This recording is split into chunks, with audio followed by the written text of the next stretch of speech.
Eala just wrapped up her Miami Open campaign, and while the scoreline against Machova was brutal, the numbers she is walking away with tell a completely different story.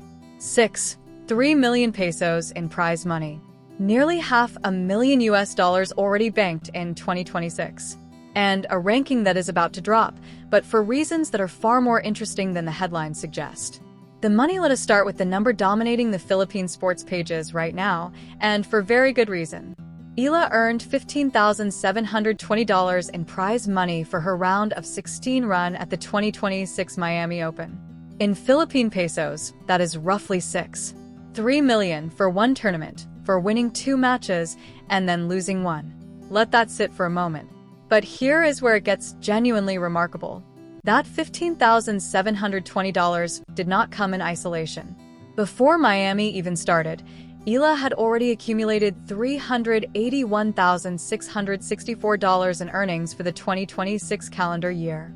Add the Miami check, and she is now sitting at over $487,000 for the year. We are still in March. The first third of the season is not even finished. Nearly $500,000 US before the clay swing has even begun. How she earned it the road to that round of 16 was anything but straightforward. Her opening match against Laura Siegemund was complicated from start to finish. Siegemund is a German left-hander who brings slice, variety, and a brand of psychological gamesmanship that tests younger players severely. There were tense moments, crowd involvement over line calls, and genuine difficulty throughout. Eala held her nerve. She won. She moved on. The second match, against Magda Linette, was a different kind of statement. Linette is a former top 20 player, a grinder who knows exactly how to neutralize pace and who had beaten Eala before. This time, Eala came in with a clear plan. She moved Linette around the court, used her forehand as a construction tool rather than a blunt instrument, and worked through it in straight sets. That is the kind of win that signals a maturing game, not just hitting harder, but hitting smarter.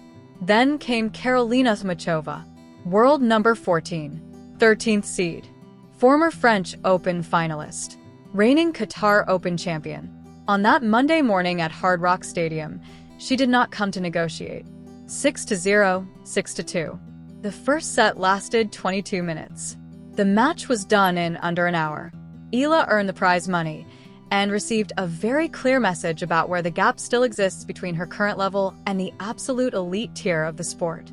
The ranking situation, properly explained here, is the layer of this story that most coverage is glossing over, because the numbers are genuinely fascinating once you understand them. On paper, Eala's ranking is taking a hit. And technically, it is. 12 months ago, at Miami 2025, she produced one of the most extraordinary breakout runs in WTA 1000 history, defeating Grand Slam champions, reaching the semifinals, collecting 390 ranking points in a single week. Those points have been sitting on her total for a year. Now that the 2026 Miami Open has concluded, those 390 points have expired. That is how the WTA's rolling 52-week system works. You keep points for exactly 1 year, and then they come off the ledger. She earned 120 points for this year's round of 16 run, 390 out, 120 inches, a net loss of 270 points. The WTA live rankings project a drop of 16 places, from her career high of 29 down to approximately 45. Before anyone panics, and the comment section suggests some people already are, here is the context that matters. The only reason she is dropping 16 places is because the run she is defending from last year was extraordinary. She did not make a routine quarterfinal. She beat Ostapenko, Keys, and Swiatek and reached the semifinal. That was once-in-a-career stuff, and the points from it were always going to expire eventually. This is not a collapse. This is the system working exactly as designed. Now look at the 2026 WTA race, which tracks only points earned in this calendar year, with no expired 2025 results included. Eala is currently sitting 24th in the world with 591 points accumulated since January. She is ahead of players like Maria Sakkari and Jelena Ostapenko, names who have been in and around the top 20 for years. The race says top 25. The official ranking says mid-40s. One of those numbers tells you where she has been. The other tells you where she is going. Eala herself was not losing sleep over it. Before the tournament, she said, "This isn't a tournament where everything's on the line. If I don't get the points here that I have to defend, I'll get them somewhere else." That is not denial. That is a player who genuinely understands the long game. Rankings are a lagging indicator. They reflect what happened, not what is happening. And what is happening right now is a 20-year-old making consistent deep runs at every major tournament she enters. The 2026 picture in full. Let us run through her year quickly, because the full picture is something. Auckland semifinals. Australian Open first round, a tough one, but a Grand Slam main draw appearance. Abu Dhabi quarterfinals. Dubai quarterfinals at a WTA 1000. Indian Wells round of 16. Miami round of 16. That is 2 WTA 1000 events and multiple WTA 500 level tournaments where she went deep, all before April. Someone else on tour at age 20 doing that consistently in 2026. The list is very short. What comes next after Miami? Eala heads directly into the clay season. Her first stop is the Upper Austria Ladies Linz Open, a WTA 500 event in early April. And here is the part of this conversation that deserves more attention. Clay might genuinely suit her game right now. Clay slows everything down. It removes the pace advantage that heavy, flat-hitting players love to exploit, the precise advantage that Czech opponents have been using against her consistently.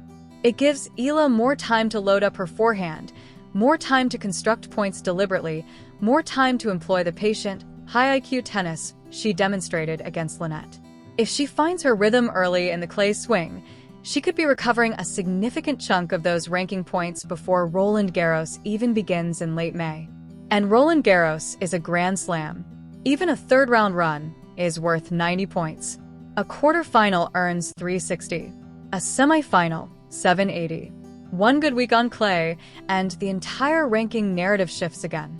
The bigger picture, the conversation around Eala right now is almost entirely focused on the scoreline. 6-0, 6-2, the Czech curse, what it means. That is a legitimate conversation worth having. But it is equally worth stepping back and appreciating what she actually walks away from Miami carrying. Over $500,000 in 2026 earnings. Back-to-back rounds of 16 at the 2 biggest non-slam events on tour. A ranking that, even after the drop, keeps her in direct entry to every major tournament for the rest of the year. And a 2026 race position that says she is playing like a top 25 player right now, regardless of what the official number reads on Monday. She arrived in Miami as the 31st seed, returned to the scene of last year's extraordinary run, and held her own. She won the matches she was supposed to win. She collected the money. She earned the points available to her. And then she ran into a player who was genuinely world top 15 and playing some of the best tennis of her season. That is not a failure. That is professional tennis. Eala is 20 years old. She has 3 million pesos from a single tournament. She has $487,000 banked for the year. And she is heading into a clay season that could be the next significant chapter of a story that is already one of the most compelling on the entire WTA Tour. The Linz Open is coming. Roland Garros is coming. And this story is not slowing down.